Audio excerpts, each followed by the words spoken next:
За энэ хөшөө бол Ховд аймгийн Эрдэнэ мөрөн сумын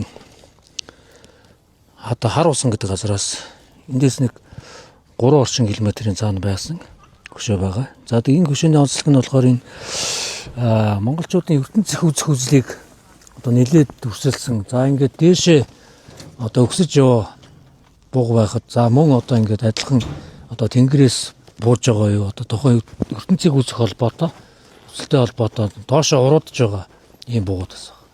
Хоёр буугыг ингээд зөрөлдүүлсэн юм.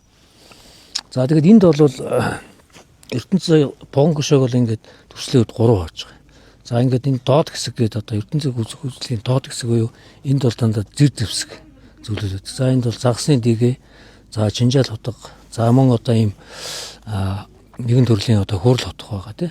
Толттой дугуй зүүдэг сорилт. За энэ талд нь бол одоо ном сумаар гэж.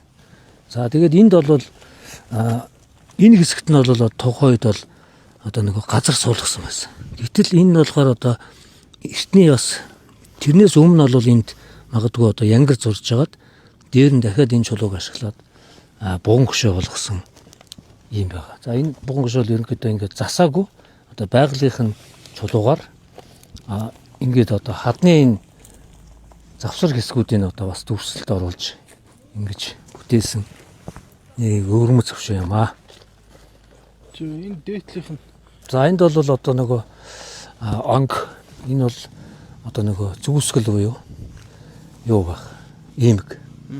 За энэ дээдл магадгүй одоо чих буюу төрсөн байгаа. Энэ дотор чихэн дотор нь бол энэ юун дотор нь бол магадгүй нэг ямар нэг янгар мэт амтныг бол төрсөлсөн байна. За энд бол шинээр одоо ингээд